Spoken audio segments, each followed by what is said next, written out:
Bueno, pues buenas tardes a todos. Lo primero me presento yo. A Julio no hace falta que lo presente. Lo conocéis todos. Bueno, yo soy Santiago Mora, el director de la Denominación de Origen Rueda. Y quiero primero daros la bienvenida a todos vosotros por venir a acompañarnos en lo que es el lanzamiento de los diálogos de autor dentro del Festival de Rueda con Rueda, un festival de cortometrajes que llega a su 10ª edición. Y que lo lanzamos hace justo, pues eso, lo estaba comentando a Julio, hace 10 años con muchísima ilusión dentro de la DEO. Ya sabéis que Rueda, bueno, pues nos dedicamos al mundo del vino y, bueno, pues no es casualidad que en los últimos años pues hemos conseguido llegar a ser ahora mismo, después de Rioja, la segunda denominación de origen más importante, ¿no?, en volumen y en cuota de mercado en España. Y lo que queríamos era, cuando nace el proyecto, era intentar trasladar algo de alguna forma un poquito de lo que estamos generando desde el punto de vista de actividad económica a un sector que nos parecía fundamental, el del cine y en concreto al de los cortometrajes, ¿no?, los cortometrajistas.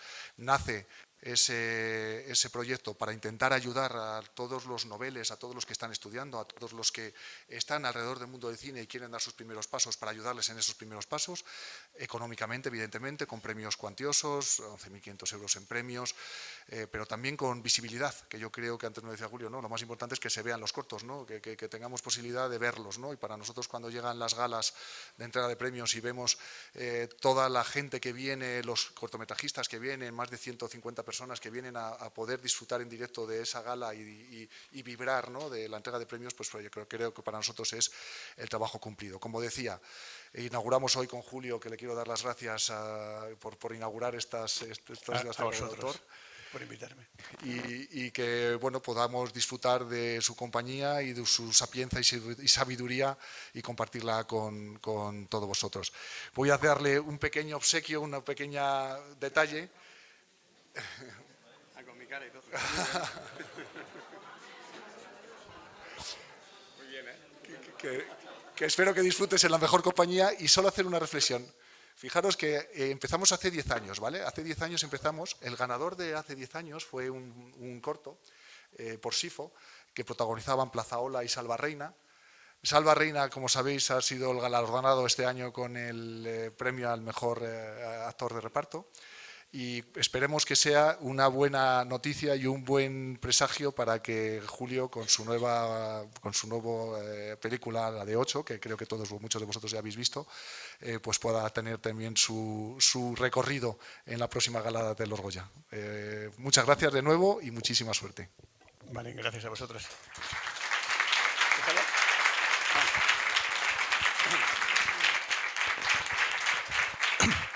Bueno, tomo la palabra Santiago. Yo soy Pedro del Río, coordinador del Festival Rueda con Rueda.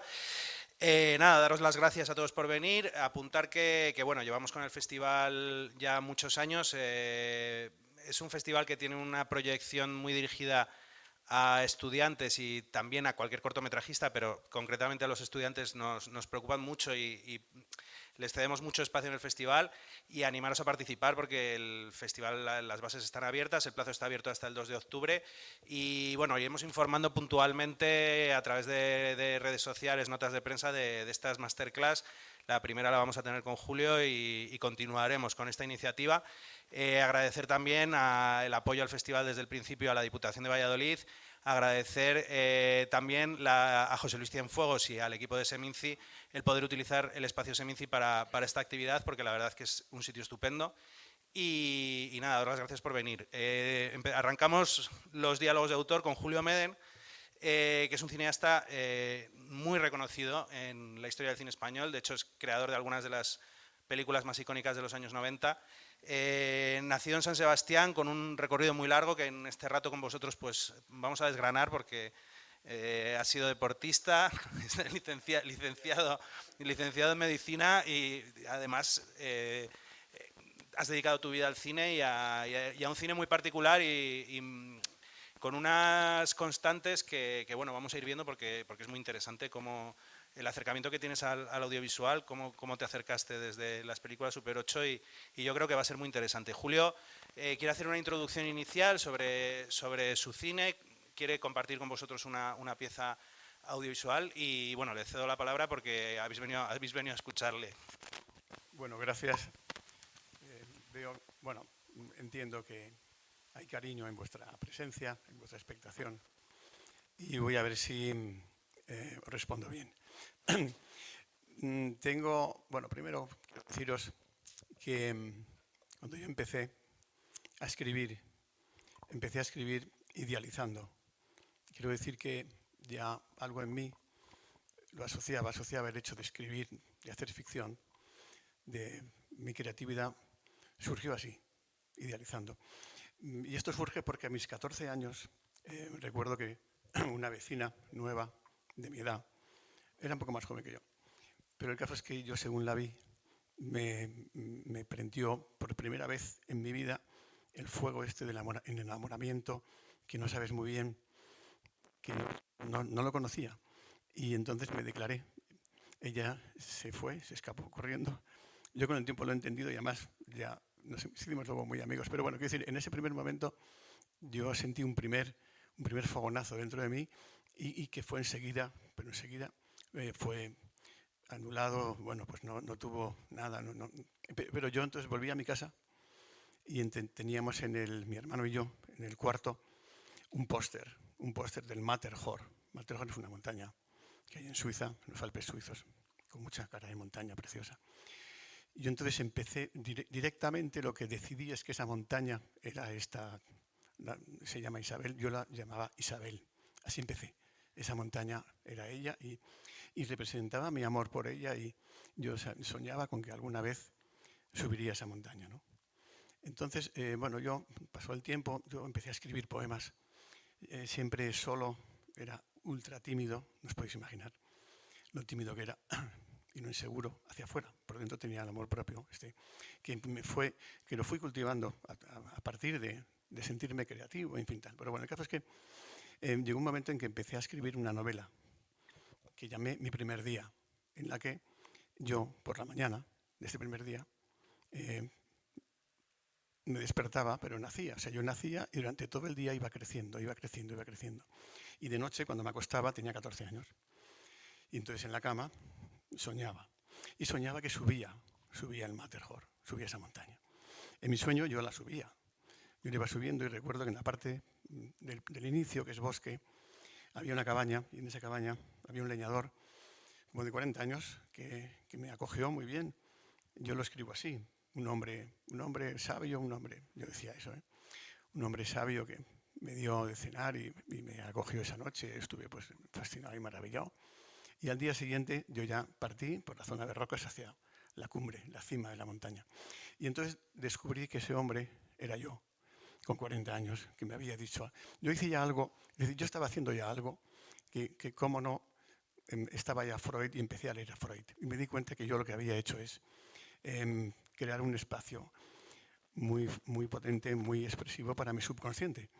Y entonces descubrí esto, que necesito, que todo lo que hago realmente primero sale de ahí, del subconsciente. Entonces, yo a lo largo fui haciendo luego películas, largometrajes. Claro, soy médico porque quería ser psiquiatra, porque estaba muy, muy colgado con el subconsciente, pero realmente, cuando eres muy jovencito, pues te puedes equivocar. Entonces, yo sí, al final estudié los 6 años, pero porque yo en quinto ya sabía que no quería ser ni siquiera médico, pero acabé porque había llegado hasta quinto, entonces terminé. Pero que luego enseguida dije, no, yo me quiero dedicar al cine. Y entonces ya perdí un poco de la timidez como para decidirme a hacer cine. Y entonces yo con mis películas, lo que veo, empecé a verlo enseguida, que cada película que yo hago y he hecho, lo sigo pensando absolutamente, cada película que hago me invento, ese es mi trabajo, esa es mi profesión. Yo me invento montañas. Cada película es una montaña, que en la medida en que la subo, existe. Y es así. Y además invito a los que la vean a subir también la montaña, a subirla tal y como la he subido yo, y a mirarla como la miro yo, como la veo yo. Entonces ya enseguida también me di cuenta que yo estaba creando una especie de realidad paralela, que no hacía un cine conectado con lo real, que lo real no le sienta bien a mi cine. Se siente un poco desubicado, un poco perdido, hasta complejado incluso. Bueno, entonces Yo sé que esto es así, que yo propongo, siempre lo hago en cada película que hago, al principio, en el primer acto, ya estoy marcando un poco el punto de vista. Hay que verla desde aquí, con la atmósfera, con el tono. A mí se me ocurren las historias siempre desde un sitio muy, muy, muy salvaje y muy creativo. Nada mental, nada racional, cero racional. Y entonces, claro, así son todas. Y bueno, es que no sé hacerlo de otra manera. Entonces, ¿qué pasa? Que, claro. Sí. Ahora. Pero se me ha entendido, ¿no? Vale. Bueno, entonces, ¿en dónde estaba? Sí, en las montañas. Yo tengo ya una cordillera de 11 montañas, de verdad. Para mí son así, son 11 montañas. Y sobre todo lo que pasa, lo que tengo, es una limitación. Estoy limitado por mí mismo, eso está clarísimo. Yo entiendo perfectamente las opiniones muy racionales, las opiniones, por supuesto siempre tengo algunos críticos que van, bueno, que ven la película desde allá, desde el otro lado, y yo, no, es que se ve mejor desde aquí, pero si te pones allí, la pobre va a perder mucho y no vas a ver lo que yo pretendo que sea, ¿no? Eso me gustaría que me juzgaran, ¿no? En función de lo que yo pretendo y si lo consigo o no, no en función de lo que a lo mejor ellos querrían que fuera mi película, pero pues no, es mi película, cada película es, hay que verla, es que bueno, me tomo esa libertad, pues no lo puedo evitar desde aquí, desde el sitio en el que yo estoy, y a partir de ahí, pues yo invito y creo que hay generosidad, porque más luego me la juego muchísimo, claro, porque sí que soy, y que quiero serlo, me provoca mucho la valentía, el arriesgarme me gusta muchísimo. Bueno, entonces, y luego también soy capaz de entender a los que no entran. O sea, es decir, veo que los que no entran y algunos, bueno, es igual, no voy a mencionar otra vez a los críticos, vamos a dejarlos, pero veo que tienen razón, pero yo tengo otra cosa, que no es exactamente razón. Y con el tiempo, como yo soy capaz de ver cómo se ven mis películas desde el otro lado, pues es como si tuviera una especie de mirada bilingüe. Pero yo puedo ver cómo las ven otras personas que no están bien posicionadas, pero también yo es que tengo que estar donde estoy, tengo que ser coherente y tengo que ser fiel, pero además es que no sé hacerlo de otra manera. Entonces, bueno, aquí, ahora, os voy a, primero, antes de que luego entremos en la segunda fase en la que ya me podéis preguntar tú también, tengo un montaje, vais a ver un montaje. Esto es cuando yo me fui a Los Ángeles, año 2010. Fui a ver a ver qué pasaba, pero también me fui a escribir una novela sobre Aspasia de Mileto.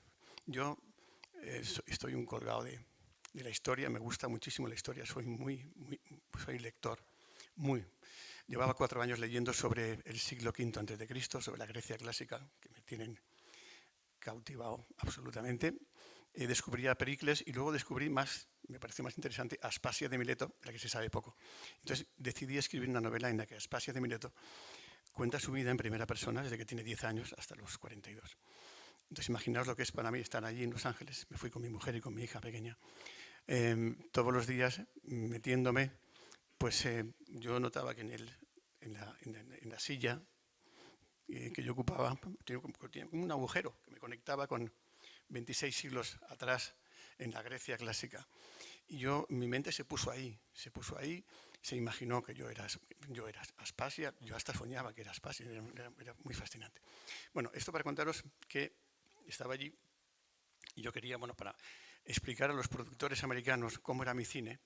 Yo había rodado desde Vacas hasta hasta Habitación en Roma. Entonces, creo que son 7 películas. Sí, creo que son 7.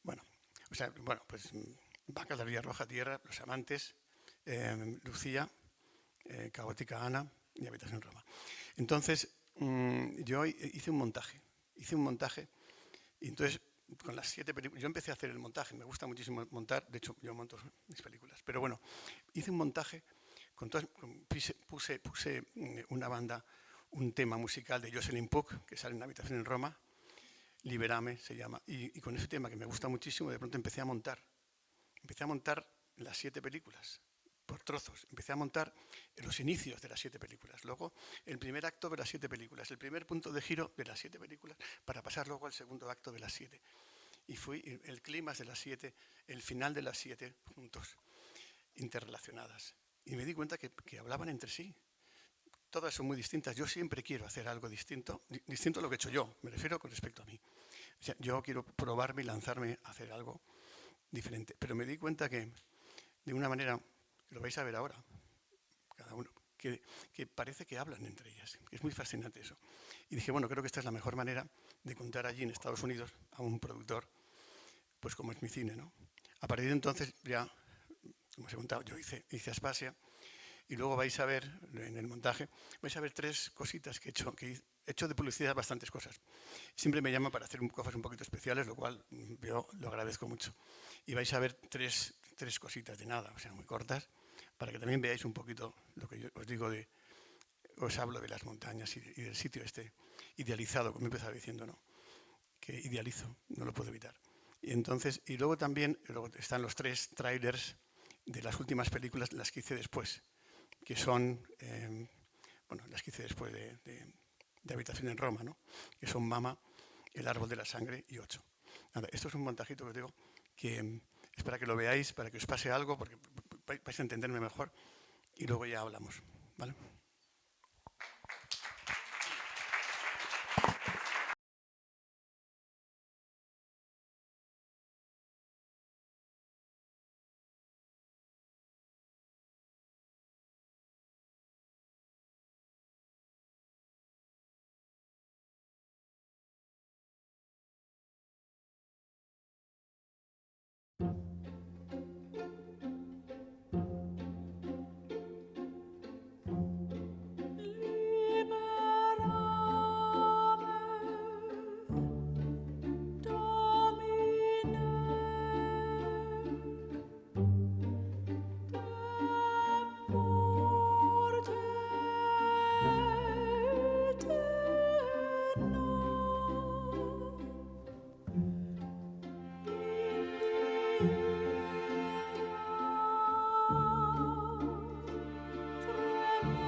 تنها مرا رها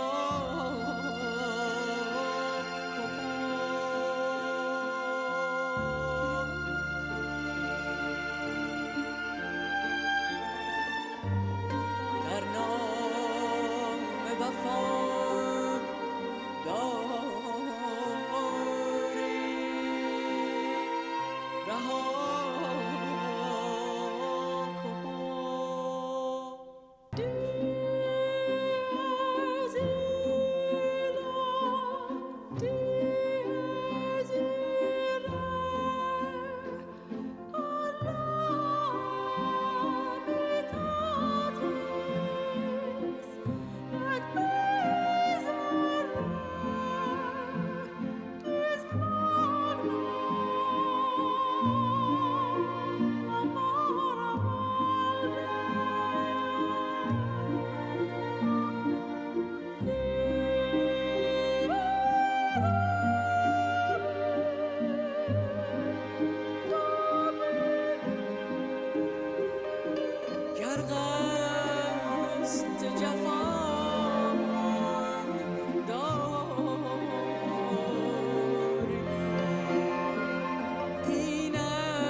me va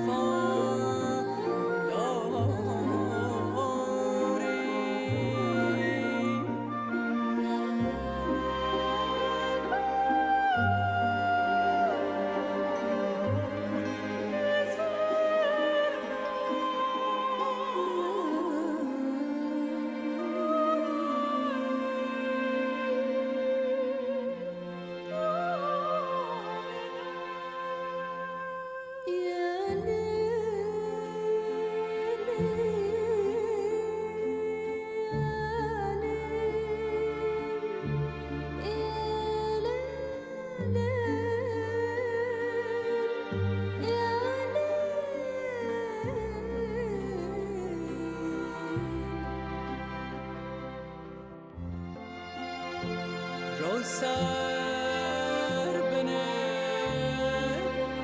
به بالی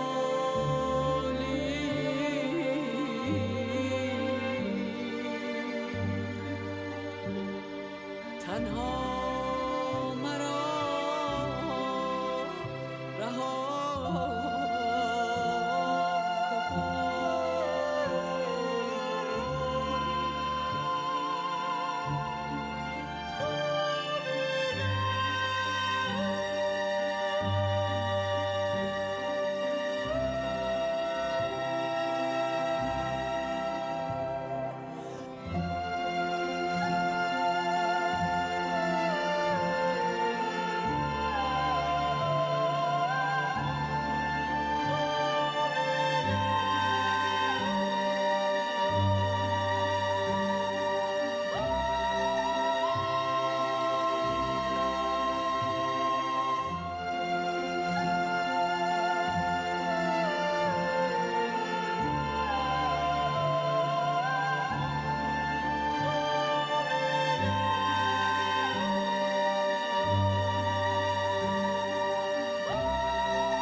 不多都这样子。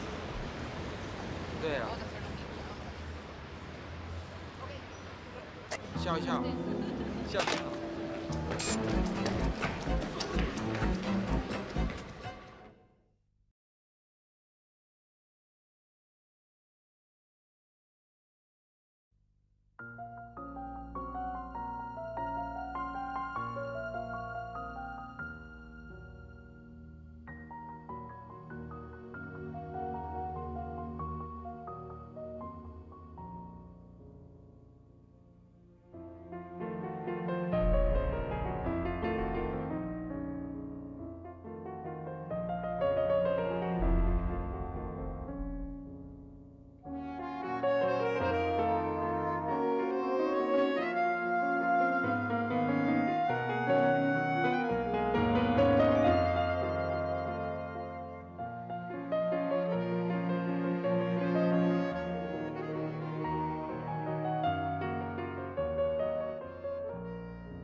En Balay tenemos un solo objetivo.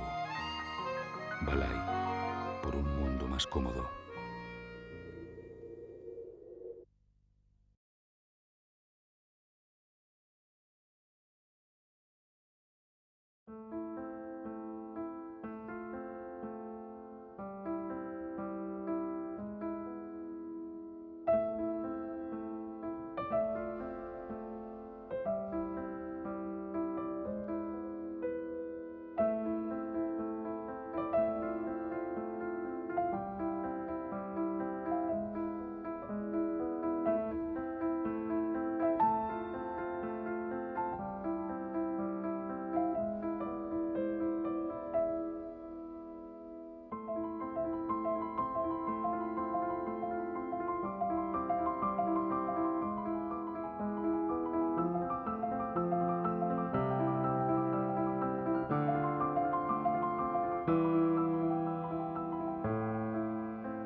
Nos sacamos todo lo que nos sobra para ser más sostenibles.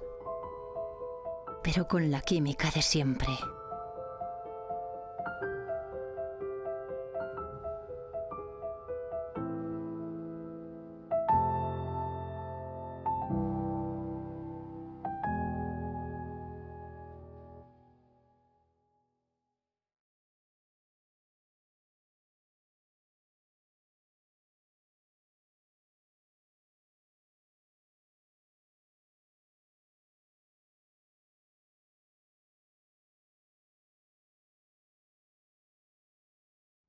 ¿Sabes cuál es el amor más grande que existe en el mundo? Pues el que sale de una madre a su hijo y el que el hijo le devuelve a su madre.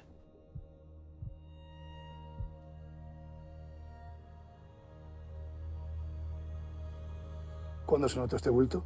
Hace 2 meses. Tengo algo malo. No tiene por qué ser malo.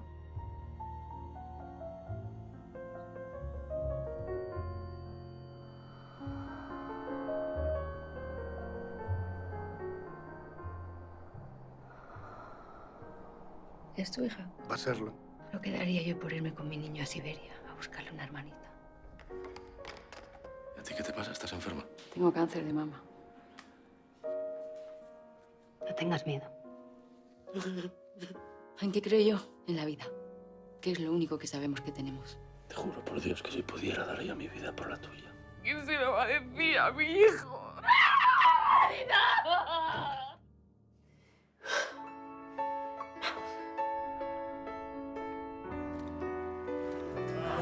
¡Dani, vamos!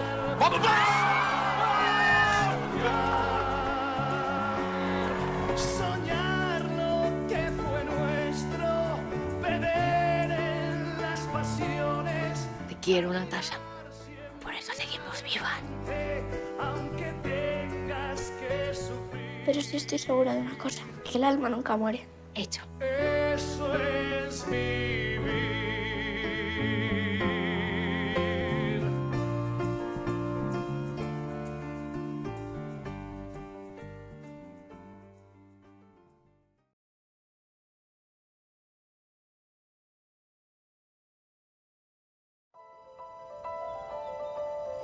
Yo os animé a que escribierais juntos las historias de vuestras familias en el caserío. Frente a mi árbol. Para que fuese el árbol de vuestra gran historia. Y eso os iba a doler. Yo estoy lista. Al nacer estuve entre la vida y la muerte. Me abrieron el pecho 2 veces. Víctor Mendoza fue un regalo para nuestras vidas. No soy nadie. Desde que naciste, tú. Mi madre estaba desquiciada. Olmo era capaz de resultar irresistible para cualquier mujer que se le pusiera delante. Ahí nos conocimos. En la boda de las vacas. Olmo se dio cuenta de que ya conocía a mi madre hacía mucho tiempo. ¿Quién coño eres realmente? Hiciste un pacto de silencio, ¿no es así?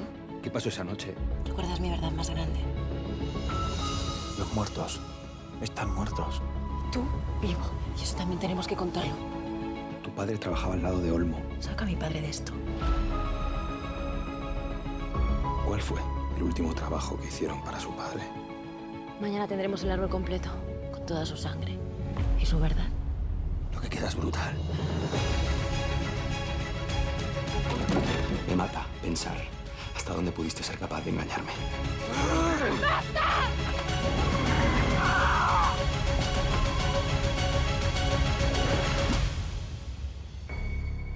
El árbol de nuestra sangre mezclada.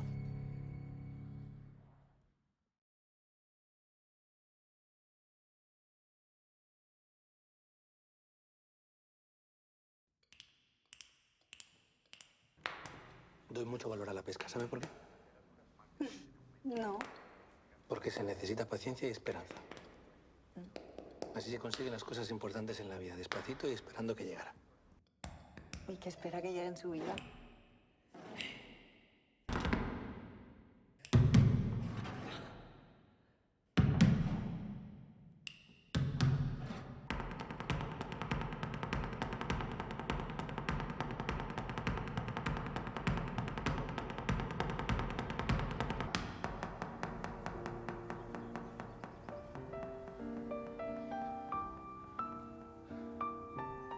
En realidad nuestras vidas estaban conectadas desde el principio.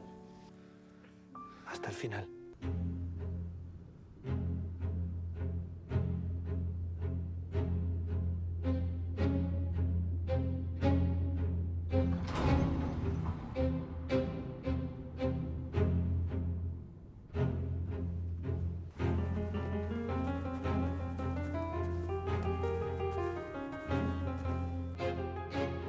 Necesito toda tu fuerza.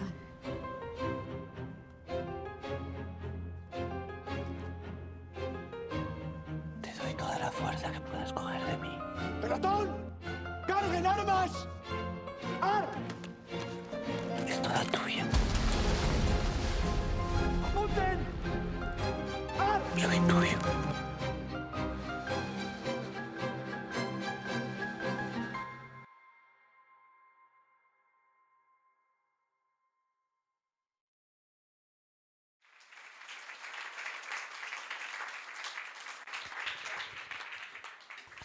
Es la primera vez que enseño el primer montaje que habéis visto. Nunca lo había enseñado así en público. Así que sepáis que sois los primeros. Sí, ¿verdad? Bueno, es una experiencia ver el proceso, porque en realidad es cierto que hay un ordenamiento en las películas, hay unas constantes que se repiten, temáticas, pero también estéticas que de alguna manera unifican tus pelis. Supongo que con las últimas también te pasará, que de alguna manera ves posible un montaje añadiéndolas. Yo ya no sé opinar. Como no voy al psicoanalista, o sea, digo, no me psicoanaliza nunca las películas, pero es verdad. Bueno, habéis visto todo. Habéis visto, quiero decir, visualmente, habéis hecho todo el arco de mi cine entero, desde Vacas, pasando por 3 spots, he hecho más, como decía, pero bueno, he puesto 3. Y luego, sí, hasta la última, que está en los cines ahora. Bueno, la verdad es que a mí me impresiona porque estaba en casa estos días montando esto. Y entonces yo, como no veo mis películas, no me gusta verlas. Porque una vez que las hago, lo que me pasa es que soy tan exigente mientras las hago, muy, muy exigente haciéndolas, que una vez que las termino, me vuelvo muy benévolo y digo, ya está, he hecho lo mejor que podía haber hecho. Lo que contiene la película es este yo que ha estado viviendo este tiempo, y luego ya paso a ser otro yo. Es decir, se lleva cada película mía, se me lleva a mí entero. O sea, yo me vacío de tal manera, ahora estoy vaciado con 8, o sea, vaciado. Entonces tengo que empezar otra vez a recomponerme, a llenarme con la siguiente, pero ese vaciamiento a mí me gusta porque, bueno, es así. Y luego también te posibilita el poder ir como evolucionar, porque te tienes que rellenar con algo nuevo. Entonces, bueno, eso siempre es como un peldaño más que haces en tu vida, que das. Sí, que yo de hecho, sobre esto, y teniendo en cuenta que en realidad haces un cine que es profundamente personal y de autor, sí quería preguntarte un poco que nos cuentes un poco cómo afrontas el proceso de creación artística de una película. Si siempre es parecido o depende mucho de la película, si llegas a la idea, porque claro, tú afrontas las películas a todos los niveles artísticos, desde el guión, que siempre escribes los guiones de las películas, a la dirección y al propio montaje, del que normalmente te ocupas y que antes nos comentabas que es como la tercera, es donde se termina el guión, digamos. Entonces, entender un poco cómo llegas al proceso y a encontrar la película y decir, esta es la peli que quiero hacer, y cómo sucede ese proceso creativo. Surgen todas de una manera muy parecida, porque como yo conscientemente quiero partir de la base de que para dejarme suelto, yo tengo un niño dentro, lo tengo, que no crece nunca, lo tengo y lo dejo libre que haga lo que le dé la gana, que me sorprenda, que me ofrezca cosas, que sea salvaje, que sea todo eso. Es un niño. Y entonces, digo niño porque como ya he dicho al principio, yo aparto la parte racional, la dejo para mucho más tarde. Todo el arranque y toda la creatividad, todo el avance, digamos así, sí, imaginativo, creativo, dejo que sea muy puro y muy suelto. Siempre hay una imagen. En todas las películas hay una imagen que me inspira a seguir. Yo tengo muchas historias que las tengo guardadas, que no se han quedado ahí. Por ejemplo, en Vacas, claramente la primera imagen fue, esto lo he contado más veces, pero bueno, lo cuento, fue la de una escolar que está entrenando en frente del caserío de su caserío, y está escuchando en el bosque que el escolar y del casero de abajo, el vecino, pues está también cortando troncos, y el ritmo de cómo corta los troncos, esos hachazos son más rápidos que los suyos. Se da cuenta de que va a perder en el desafío y desesperado lanza el hacha. Esta fue la primera imagen de Vacas. Ya 2 caseríos, una enemistad, una rivalidad. Surgió así, y a partir de ahí dije, esto está bien. Yo siempre además sigo creando, en cuanto aparece un poco la parte racional, y entonces ya me pone enseguida como un posible destino y un final, me alejo, me separo. No quiero ir no quiero que haya cálculo, no. Esto me lo propongo y ya lo consigo, claramente. Por ejemplo, en 8, que es la más reciente, yo empecé, yo quería, yo imaginaba que habían nacido dos personas, había 2 partos en 2 pueblos muy cercanos de noche, y qué pasaba con esas 2 personas en sus vidas, qué pasaría en el futuro, cómo estarían conectadas, ¿no? ¿Qué atracción podría haber a partir de que nacieran tan... Y yo no sabía a dónde llegaba eso, pero me gustó. Bueno, empecé a escribir el nacimiento de Octavio, cómo nace en su casa, con el padre. Yo ya escribía, ese padre divertido que hace bromas, que dice, es un pez, saco la caña de pescar, no me hagas reír. Entonces todo eso está escrito desde el principio, ¿no? Y luego ella no está bien, él sale corriendo de su casa, llega al pueblo de abajo, le dejamos a él y seguimos, la cámara sigue. Yo escribí que entrábamos por la ventana de una casa en la que estaba una mujer a punto de parir y escribí cómo nació Adela, ¿no? Entonces descubrí que había escrito un 8, que eso tenía forma de 8, que era un bucle, un primer bucle que era Octavio con un cruce y luego el siguiente bucle que era Adela. Y entonces pensé, bueno, pues voy a contar esta historia en 8 capítulos. Y además, plano secuencia, porque yo ya imaginaba claramente el primer 8 en continuidad. Esos 2 bucles con el cruce, plano continuo.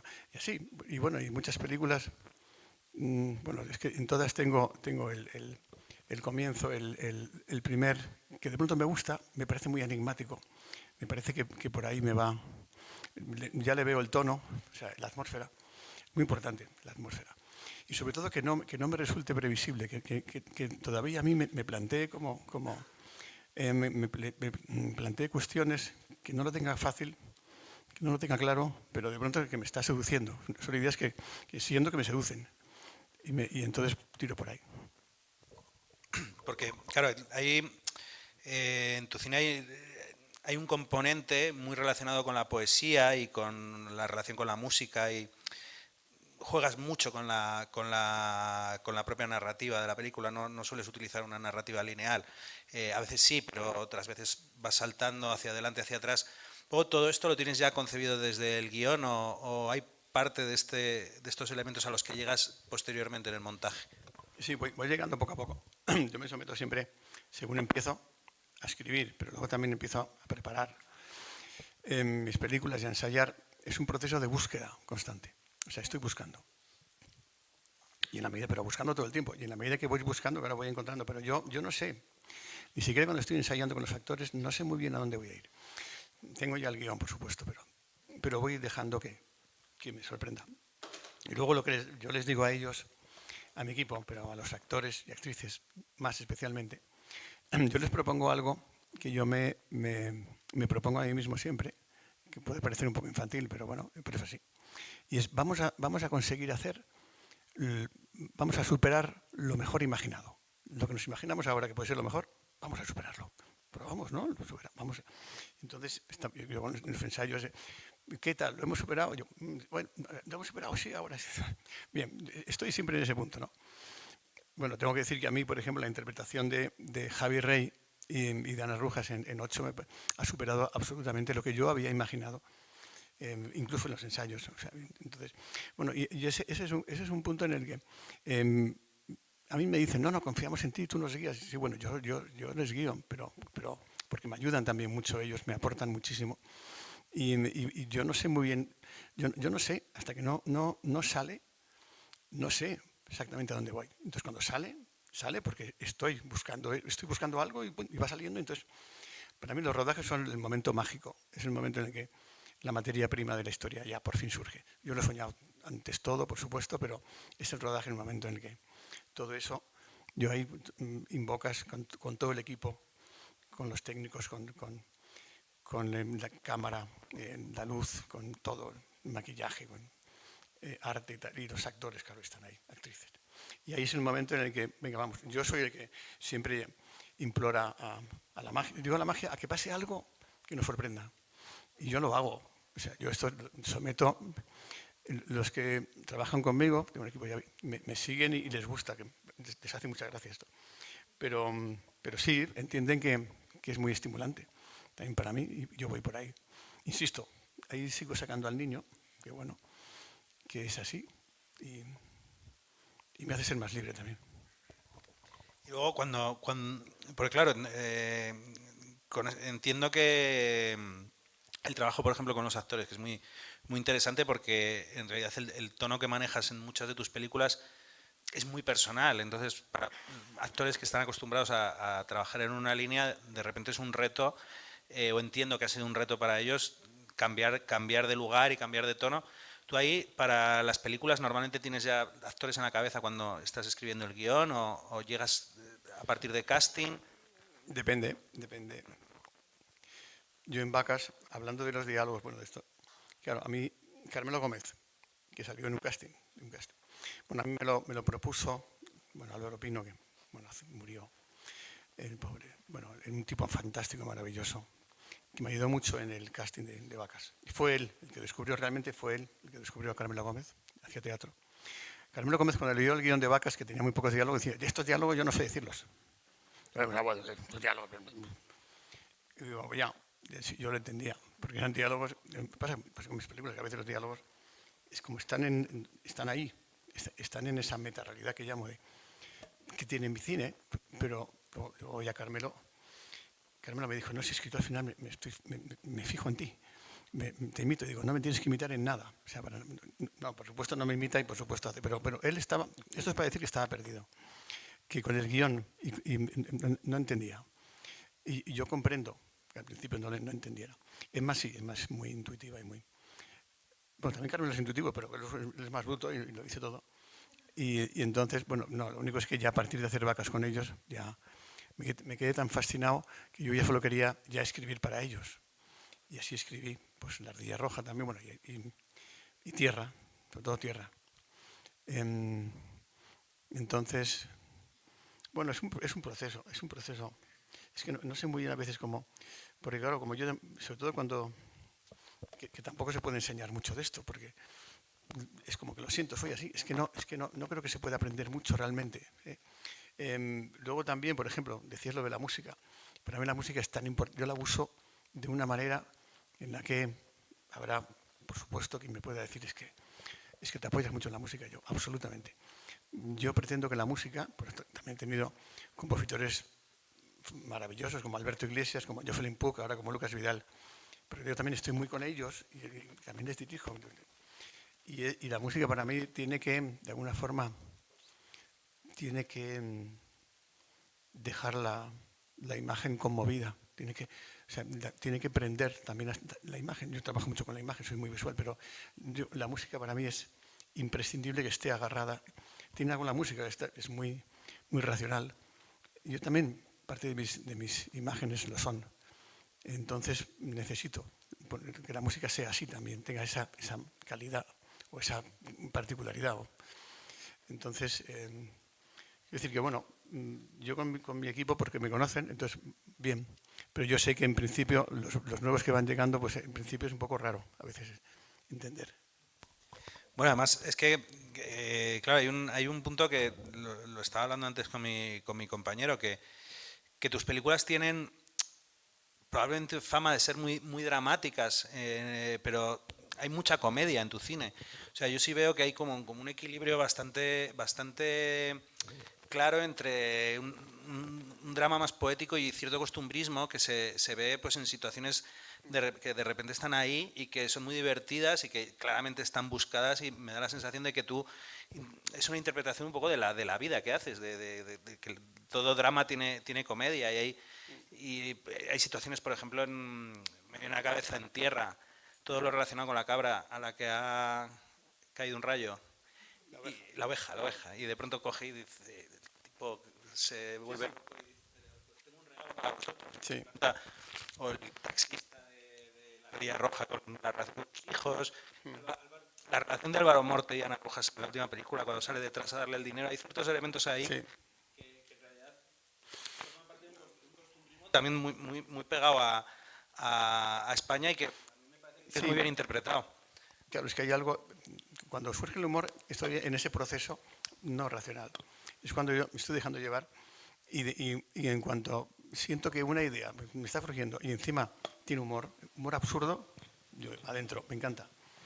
Me encanta porque luego le quita también espesor dramático, le quita gravedad. gravedad, digamos. Personaje dramático, bueno, no, siempre yo hago dramas.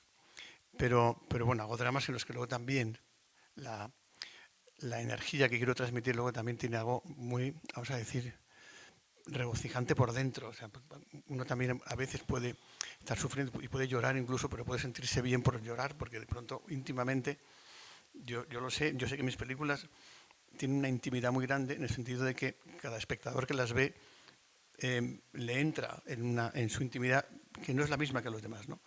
Entonces creo que se puede sentir cada uno muy bien a solas con mis películas. Y eso, bueno, eso está bien. Sí, el humor, siempre que de pronto me surge así.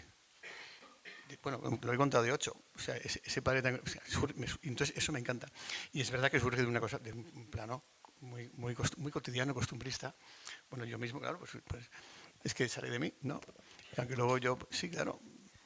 Pero sí, siempre que veo que algo tiene gracia, lo elijo, lo dejo, me gusta. Sí, no, es que a mí eso me parece una parte genial que está siempre presente en tu cine, que de hecho, por ejemplo, en ese momento que vienes de una secuencia bastante dramática en la que ella está abandonando al marido en la transición y de repente sale el otro detrás a darle, que resulta hasta un poco ridículo, pero tiene bueno, ahí tiene quiero contar que ese hombre es un hombre bueno.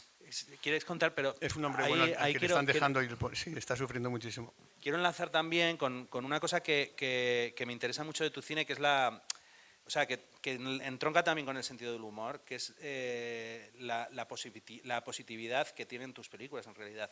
Hay un afán por reconciliar a los personajes siempre en tu cine, que eso me parece muy interesante, porque estaba presente en La pelota vasca, desde otro lado, desde otro lugar. Pero, por ejemplo, en 8, el cierre de la película va por ahí, pero el final de Lucía y el sexo va en esta dirección también. El final de Mama también, el final del Árbol de la Sangre va totalmente en esta dirección, en la necesidad de los Mama personajes. También, estás diciendo, eso está bien, ¿eh? El final de Mama, que digas que también. Yo creo que sí, porque hay y de hecho es un canto a la vida. Es un canto a la vida absoluto la película, y es muy interesante también cómo encuentras el cariño entre los propios entre personajes que no son familia biológica, que el amor surge de cualquier lado y los personajes aprenden a perdonarse. Eso recorre todo tu cine de arriba abajo y me parece muy interesante porque está ahí. Es que incluso un personaje tan negativo como el de Carra Lejalde en Tierra, que es un personaje de base muy negativo, tiene un cierre cuando ya se le aparece a Carmelo, cuando muere, muere por un rayo. Ahí también hay un afán conciliador con él, o sea, eso está ahí presente y en la última película creo que está muy claro también a un nivel que va más allá de los propios personajes y entronca con la propia política, y eso me parece que está y que es estoy muy a favor de ello, vamos. Sí, claro, afán conciliador, es verdad, ¿eh? Tiene razón. No sé si es afán en el sentido de que pero que surge, aparece. Yo escribiendo, pero por orden, quiero decir todavía, sin que apareciera el lado racional, que luego aparece siempre, ¿eh? Al final aparece y ya me marca de qué estoy hablando. Pero yo todavía escribiendo 8, que la escribí muy rápidamente, y cada día escribía un capítulo. Y entonces, claro, yo estaba ya tan fascinado y tan enamorado de los personajes, les quiero tanto, porque claro, salen de mí y porque de pronto tienen todo su derecho. Además, los pobres niños con 8 años sufren un trauma bestial. Ahí entendí un poco de lo que estaba hablando. A lo mejor estoy mostrando una reflexión emocional del cainismo, ¿no? Porque cada uno pierde a su padre a manos del otro y además ellos no saben que existe el otro siquiera. El espectador sí tiene esa visión privilegiada de ver el 8 completamente, pero ellos cada uno está en su bucle y bueno, ahí están las conexiones en las que están separados pero conectados por el magnetismo, digamos, del azar. Pero en 8, ¿a dónde iba después por esto? Con el tema de la conciliación entre los personajes. Sí, exactamente, de la conciliación. Bueno, digo, el cainismo. Luego de pronto surgió el segundo clímax del cainismo, que es en ese callejón enfrente del Bernabéu, las dos hinchadas se pegan. Yo cuando lo ensayé antes, porque yo ensayo muchísimo, por cierto, mis películas, todo está muy ensayado, ¿eh? Los personajes, vamos, o los actores. Bien. Pues ya me pareció que eran como una manada de animales machos, de animales salvajes. Una cosa me pareció, porque bueno, había especialistas y gente que conocía muy bien cómo se pegan. Claro, me lo mostraron y yo me impresionó mucho. Dije, voy a rodar esto, claro, pues tengo que rodar. Bueno, no, es que quiero rodar esto. Pero bueno, el caso es que esto es lo que yo llamo el segundo clímax del caínismo, ¿no?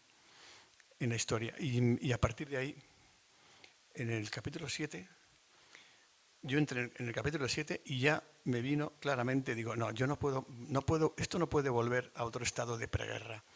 No podemos volver no, o sea, digo, por otro lado, estamos ahora mismo viviendo en una especie de preguerra psicológica e ideológica en España, ¿eh? Muy fea. Sin embargo, yo ahí, bueno, estoy con mis personajes y yo ahí pensé en estos términos, en la ceremonia del perdón. Voy a hacer una ceremonia del perdón. Y entonces, bueno, tardé pero justamente al final del capítulo 7 ocurre la ceremonia del perdón. El hecho de, bueno, hay que saber pedir perdón, hay que saber perdonar también. Y luego a partir de ahí se allana el camino hacia el amor y luego surge el amor, ¿no? Y esto, claro, evidentemente esto es muy conciliador.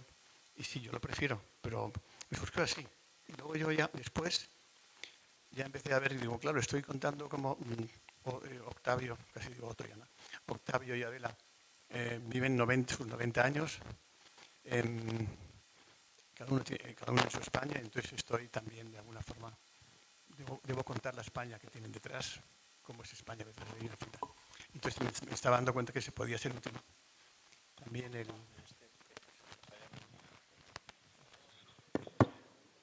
Hola. Mejor. Pero se me oye. Bueno, vale. Bueno, que la conciliación, lo que quiero decir es que sí, es verdad, la reconozco. En la pelota vasca yo quise hacer una polifonía. Y un diálogo que estaba totalmente cortado, ya entre, me acuerdo, Ibarretxe y Aznar, y yo dije, bueno, pues yo generé una especie de espacio imaginario, ilusorio de diálogo con el montaje, en el que de pronto toda esa cantidad de gente que yo entrevisté, pues parecía que podían dialogar entre sí. Entonces hice un montaje muy, muy particular. Pero bueno, mi propuesta fue una polifonía. Daba igual mi opinión. ¿Y qué? Cada uno tiene derecho a opinar como opina y luego yo eso lo monto y ahí queda. Y eso es un... bueno, pues eso es un crisol enorme. Y así lo hice. Bueno,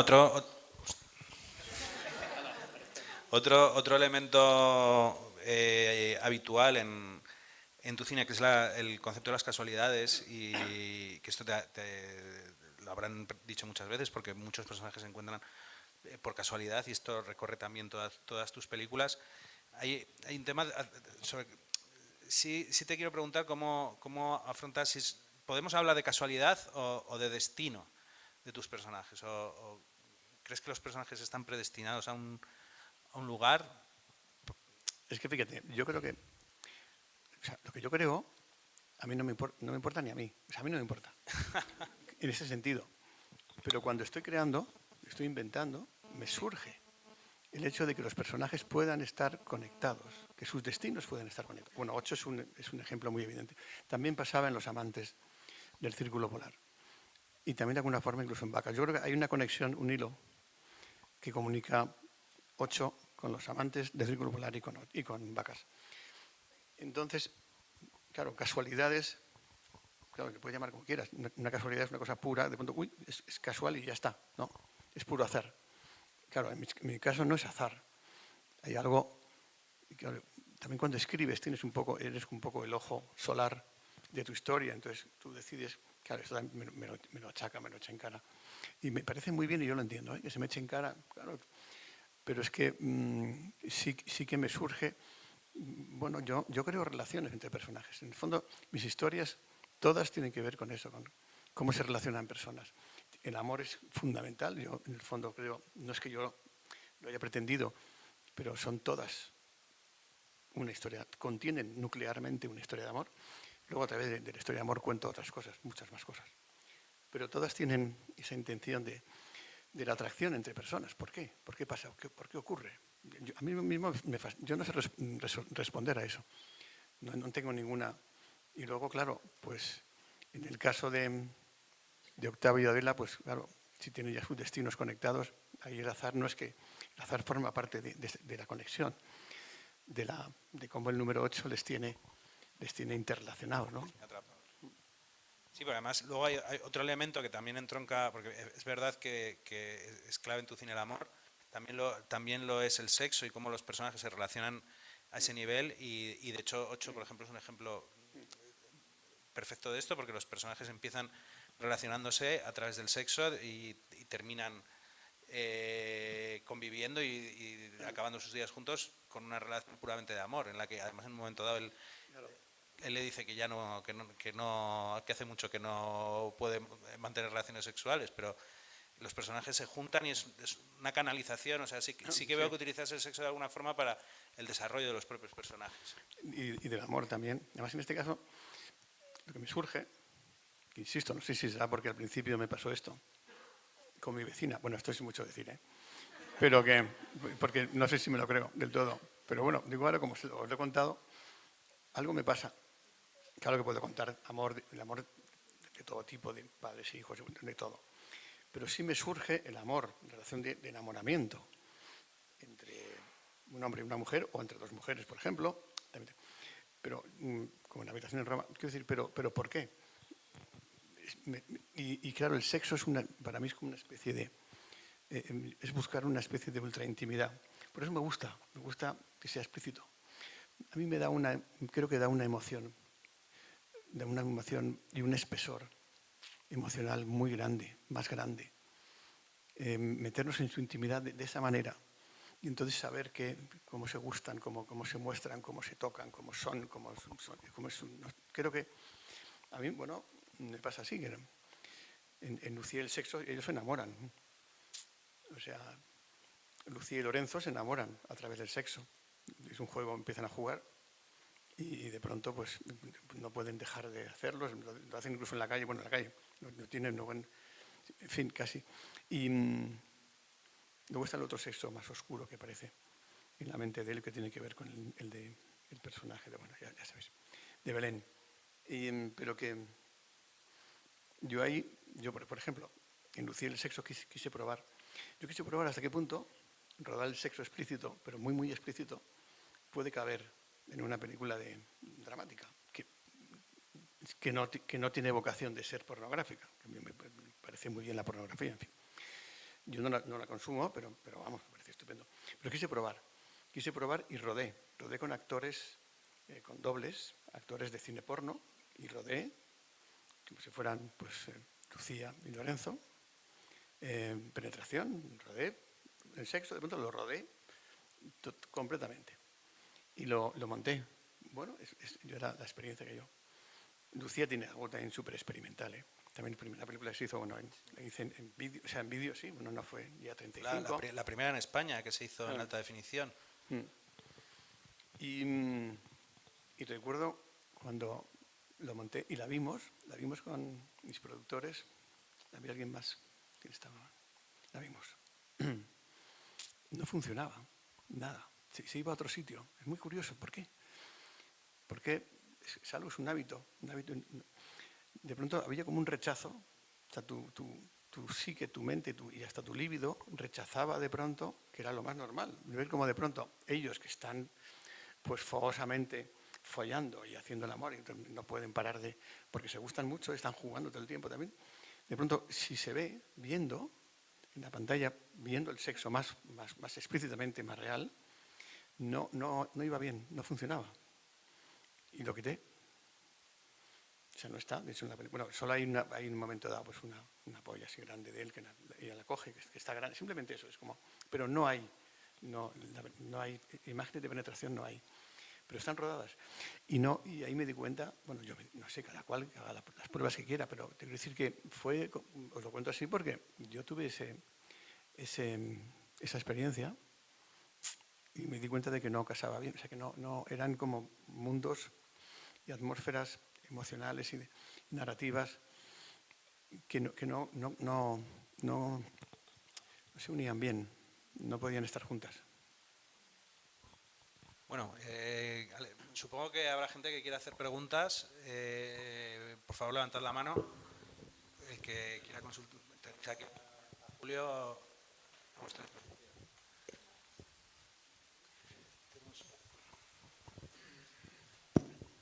Nada, yo solo quería decirte, primero a ti y luego a los que estáis aquí, que tenéis que ver 8. Yo me he ido a verla ahora, antes de venir, no sé que me hicieran alguna pregunta y no supiera, y es maravillosa en todo momento. Yo creo que en el capítulo 6 ya me puse a llorar y dije, bueno, pues yo ya tiro millas. Y el final es impresionante desde la manzana, desde todo. Entonces te quiero dar las gracias a ti y a todo el equipo por el trabajo que habéis hecho. Es maravilloso. Qué bien, gracias a ti por decirlo. Gracias. ¿Alguna pregunta? Pensé que había... que no veo bien.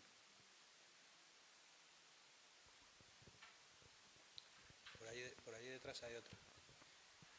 Yo quería preguntarte si existe, cuando estás pensando en una nueva película, presión por las anteriores.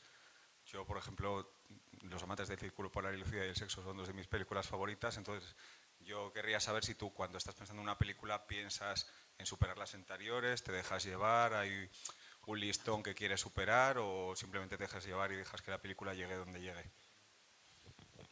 A ver, yo me dejo llevar, lo intento.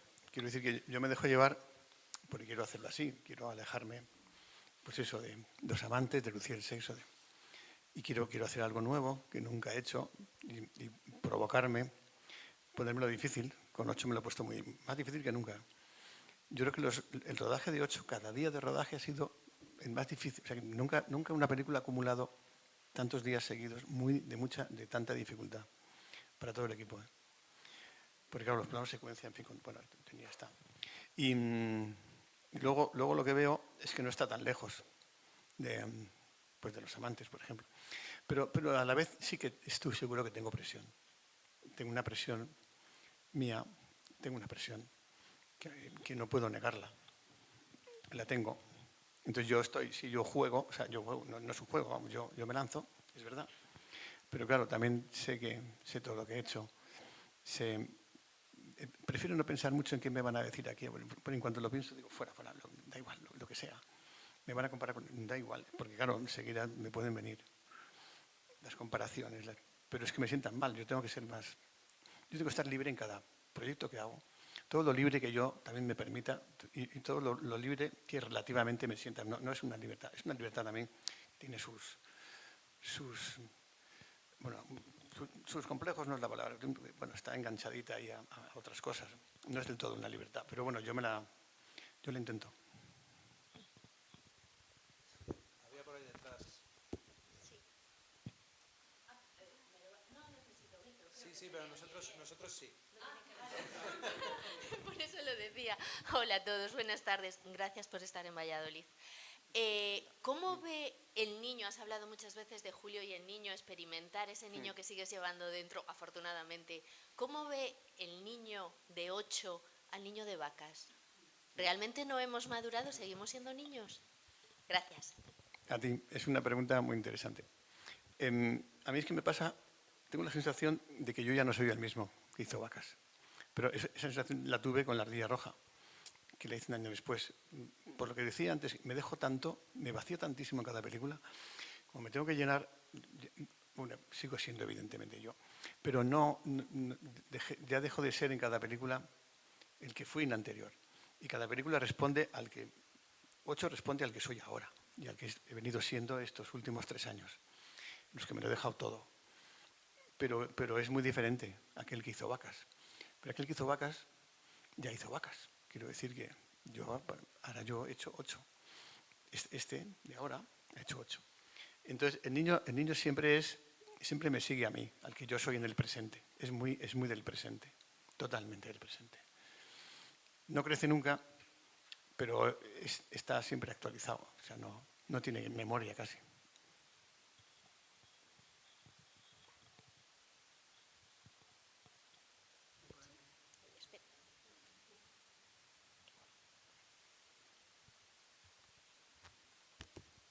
Buenas tardes, Julio. Buenas tardes. Buenas tardes. Yo quería saber cómo te planteas la música, ¿no? Si la música, la imagen te inspira música o la música también te inspira imagen. Ya sea la película, haces la película, luego pones la música, o va surgiendo, o cómo va siendo. Gracias. Generalmente el proceso, cuando yo empecé, ya tenía 5 películas con Alberto Iglesias. Alberto Iglesias solo empieza a componer cuando ve el montaje, la primera versión de montaje. Antes tiene ideas, me cuenta algo, sí, tal, pero casi nada. Además él prefiere que no sea gran cosa. Y empieza a componer a partir de que ya hay una primera versión de montaje. Ahí empieza. Y yo también cuando aparezco con él a contarle cosas, y yo, ahora esto estaría muy bien para tal. Empiezo a tener ideas, primero un poco más generales. Con Jocelyn Puck también ha sido así, exactamente así. Cuando hice Caótica Ana y la habitación en Roma, ella la vio ya montada. Lo que pasa es que sí es verdad que hay un momento en que yo estoy muy cerca de ellos y además les gusta. Te lo digo porque me dicen ellos mismos, es que me encanta, o sea, no sé, yo también sé, bueno, en fin, que es que no quiero compararlo, por supuesto, pero sí es verdad que en mi caso, como tengo la imagen, entonces sí que me apetece entonces que ahora esto que está sonando aquí, esta frase musical, esta idea, bueno, ¿por qué no la probamos ahora aquí? Si la probamos, o sea, yo estoy ahí muy con ellos y eso me encanta. Es un momento en que yo estoy muy excitado. Porque claro, yo me sé muy bien mi película y cuando la monto sin música es muy sosa. Para mí le falta, y empieza a aparecer la música y entonces, bueno, yo me pongo muy contento y o sea, es un momento muy emocionante y dura, es un proceso que dura. Pero suele ser así. O sea, ellos son los que componen y yo estoy entonces cerca y voy comentando qué es lo que me gusta más. En el caso, por ejemplo, de 8, yo le dije a Lucas Vidal, bueno, también se lo dije a Alberto Iglesias, cuando lucía el sexo. Le dije, piensa en un vals, sí le parece de un vals. Hay algo en el vals, que mi cine va muy bien en el montaje, le pones un vals, la verdad es que parece que está rodado para mí. Y entonces él compuso el vals de Lucía, Me voy a morir de tanto amor, que es uno de los temas más fascinantes que yo he escuchado nunca en el cine. Y le dije también a Lucas, le dije que para el momento del cruce, en los 8, de cruce entre los dos, que compusiera un vals a piano, algo muy suave, muy fino, y empezó con ese tema, que es un vals. Y luego él por su cuenta, me gustó tantísimo que en su estudio cuando me lo puso, yo me emocioné, lloré, digo, esto es una maravilla. Y luego él, por su cuenta, al cabo de una semana, creo, pocos días, me llama y me dice, ven, ya verás. Entonces me dice, he compuesto los bucles de cada uno. Cada uno sufre en su bucle, cada uno. Y entonces salió ese tema que es un tema muy orgánico, de mucha percusión, muy duros, que es una barbaridad, que luego es un tema que de pronto lo pones cuando él, no sé si lo habéis visto, que cuando él vuelve a su casa y se va a separar, no sabe muy bien cómo hacerlo, pero ha quedado con Adela, y de pronto él simplemente girando alrededor de su cabeza, que se queda mirando la caña de pescar, ese mismo tema, que lo hemos visto, por ejemplo, cuando el fusilamiento, que va muy bien ahí, pues de pronto íntimamente, en la intimidad de él, resonando en su intimidad, en su cabeza y en su conflicto, resulta fascinante. Entonces, pues así, y Lucas Vidal ha compuesto una música, una banda sonora que yo creo que es... Yo le he preguntado, ¿te parece tu mejor banda sonora? Y me dice, sí, o sea, es la mejor banda sonora que ha hecho Lucas nunca. Él está contentísimo, claro. Y yo más. Entonces, no sé si te he contestado. ¿Alguna otra pregunta por ahí? Ahí tenemos... Hola, buenas tardes. A ver, te quería preguntar por el conflicto entre el Julio que escribe, el que dirige y el que monta, porque siempre me ha hecho mucha gracia la frase esta de Berlanga, que a él le gustaría escribir una película, dirigir otra y montar otra. Entonces, me gustaría que hablaras un poco de eso, incluso cuando tienes el momento, o si en cada película sucede de una manera distinta. ¿Cuándo tienes ese momento de eureka, decir, ya está, tengo la película? O más habitualmente, si es en la escritura, en el rodaje, en el montaje. No sé si me he explicado. Gracias. En el montaje, pero al final del montaje además. No, yo tengo la suerte de que yo escribo mis películas, las preparo, que también es importante prepararlas, ensayarlas, luego las ruedo y luego las monto. Yo tengo montadores y montadoras, esto es una cosa que no cuento mucho, y entonces ellos también montan. Pero es que yo necesito montar yo, pues igual que estoy escribiendo. Cuando escribo, yo estoy en mi mesa, delante de mi pantalla, que es fondo blanco, negro sobre blanco, se dice que son secuencia tal, interior noche, en fin, no sé qué, pues las acciones, los diálogos, y yo escribo el guión. El guión que la última versión es la que yo entiendo que ya es una destilación, ya es la mejor, y ya a partir de ahí empiezo a buscar financiación y tal. Luego seguiré escribiendo más versiones del guión, pero bueno. Y entonces luego en la preparación, el rodaje, claro, de pronto me voy llenando de gente, yo parto de estar solo, pero solísimo, a que me voy llenando a mi alrededor se va llenando de gente, lógicamente. Trabajo en equipo, que es maravilloso en el cine. Pero cuando acabo el rodaje, vuelvo solo a la misma pantalla, que ya no es blanca, y esa pantalla tiene imágenes. Con lo cual, cuando estoy montando, me doy cuenta de que estoy realmente escribiendo la última versión de la película. Y el montaje también tiene versiones, porque hasta que das y descubres, porque muchas veces lo que está escrito te crees que tiene que ser sí o sí, pero una vez que lo has rodado, no es el caso de 8 porque es plano secuencia, pero otras películas tiene tanta fuerza la imagen, que cuando te pones en la sala de montaje te das cuenta de que hay secuencias que las puedes quitar enteras. Algo que sería impensable, nunca lo hubieras pensado escribiendo, pero dices, esto ya está contado, y esto ya, entonces puedes quitar, puedes cortar, y es un momento fascinante en el que ya depuras completamente la historia y cobra todo el sentido, todo cobra sentido en la última versión del montaje. Y es eso, a mí me encanta, me parece que tiene sentido para mí todo ese arco, ¿no?, de tiempo y de dedicación. Los montadores, voy a hablar bien de los montadores porque trabajo últimamente, pues con montadores maravillosos. Con Iván Aledo, por ejemplo, al que adoro. Pero llegaba un momento en que ellos estaban en su estudio y yo estaba en mi casa. Incluso en rodaje estaban ya montando. Pero yo no veía nada, yo no quería ver nada hasta que yo no me pusiera a montar. Una vez que yo había terminado, yo montaba. Cuando ya tenía 20 minutos, entonces veía lo que habían montado ellos. Entonces comparaba. Aquí hay ideas buenas, entonces adentro. Y también a ellos les venía bien para saber cómo yo empezaba a montar, para remontar lo que había montado. Con lo cual, finalmente, el montaje sí que es una combinación entre mi montaje y el suyo. Y me aportan muchísimo, claro.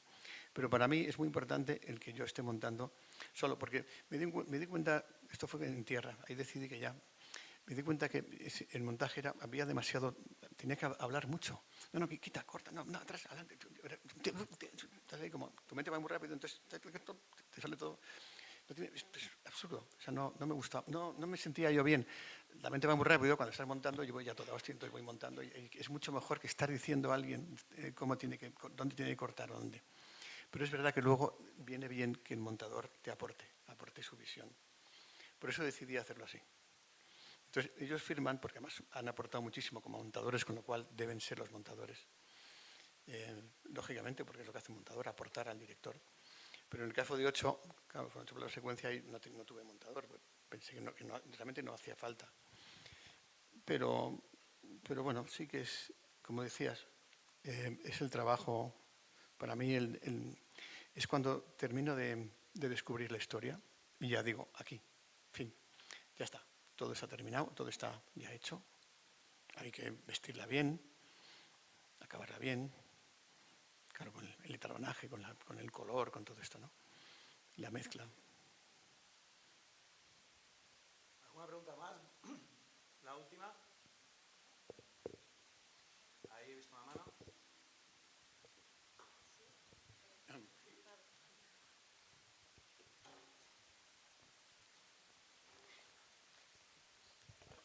Hola, es sobre la película 8. Bueno, ya has dicho que te abstraes de una película a otra, te vacías, pero bueno, hay que reconocer que no dejas de olvidar algunas obsesiones, ¿no? Que un poco en la de 8 te retrotraen a vacas o a los amantes, claramente, y con bastante acierto, creo yo, pero bueno. La pregunta es sobre 8, el maquillaje. Supongo que la de horas que costó y sumado a los planos secuencia, cómo de difícil fue hacer eso y cómo estás de contento o no con esos capítulos finales donde supongo que también te plantearías si vas a coger a otros actores o maquillarlos, ¿no? Claro, ese es uno de los ejemplos mejores para ilustrar lo que decía antes, que yo les proponía, a mi equipo les propongo, vamos a intentar superar nuestra mejor imaginación sobre esto, lo mejor que hubiéramos imaginado, que habíamos imaginado. Entonces, ya os he dicho que para mí Ana Rojas y Javi Rey están aquí en el cielo, o sea, están... Y claro, yo con el maquillaje, pero yo nunca imaginé, o sea, yo no llegué ni siquiera a imaginar como mejor esa posibilidad. Yo pensé que no se podía hacer.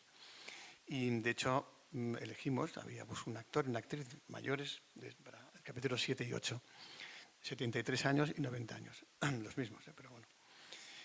Y esto fue, bueno, pues surgió la posibilidad, esto fue el equipo de Cecilia, y Eduardo el peluquero, y Rubén, de efectos. De pronto, pues un día me dicen, oye, ¿por qué no nos dejas probar? A ver si hasta el final. Y bueno, yo pensé, pero qué barbaridad, ¿no? Recuerdo que se lo conté a Javi Rey y me dijo, no, esto va a quedar ridículo. O sea, él mismo no quería que le pusieran tanto maquillaje como para hacer de 77 y 90 años. Y recuerdo perfectamente cuando hicimos las pruebas. Yo no me lo podía creer. Bueno, Javi también, estábamos llorando, lloramos. ¿Sabes qué era? O sea, yo de pronto les vi, digo, primero 77, digo, luego ya con 90, digo, ¿pero qué es esto? Bueno, entonces digo, pues adentro, ya está. O sea, esto es algo que yo espero que se aprecie el trabajo del departamento de maquillaje y peluquería, porque ya digo, a mí, que tengo mucha experiencia, soy un director, me sorprendió, pensé que no se podía hacer. Y ahí está, ya lo habéis visto, ¿no? Funciona maravillosamente bien. Así que, gracias por la pregunta, porque está muy bien. Y bueno, Julio, ya para ir cerrando, ¿qué viene ahora? Bueno, ahora viene Hayalai. Hayalai es una película en la que pensé hace mucho tiempo como película, luego como serie, otra vez como película. Hayalai, bueno, Hayalai igual sabéis lo que es. El deporte de la cesta punta. Esto es en Miami, esto es un padre y un hijo, son dos pelotaris vascos, padre e hijo que van a jugar en Miami en los años 70-80. Esto es ficción, ¿eh? O sea, es una historia, a mí desde niño me gustaba mucho la cesta punta, yo me quedaba como atrapado y como se dice, hipnotizado, ¿no? con la pala, la pala también me gusta, pero la cesta lo que tiene es una velocidad, la pelota va a una velocidad de 300 km por hora, 350. Y el juego de los pelotaris, el ruido del eco de la pelota, y luego, bueno, estoy contando una historia muy compleja. Es el guión más complicado que he escrito, es el más caro también, va a ser mi película más ambiciosa. Estamos en ese proceso de búsqueda de financiación y yo espero que dentro de un año, ojalá, lo esté rodando entre Vizcaya y Miami. Muy bien, no sé si quieres hacer algún apunte ya para cerrar o... No sé. No, yo te deseo que... No, bueno, que sepáis que me gusta mucho veros, o sea, me gusta mucho, estoy recibiendo miradas que me gustan mucho. Y bueno, y a mí me viene bien también, me viene bien por el cine que hago, el apoyo y que el saber que llego emocionalmente para mí es lo más grande.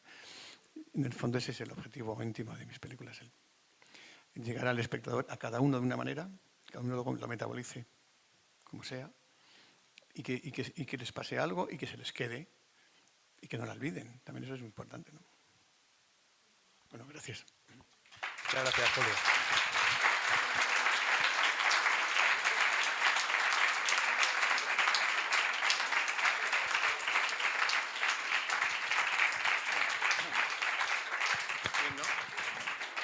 Bueno, muchas gracias a todos por venir y iremos anunciando más encuentros de rueda. Un apunte que antes no nombré a la Valladolid Film Commission y al Ayuntamiento de Valladolid como también colaboradores en este festival, que también es muy importante. Y muchas gracias a todos por venir.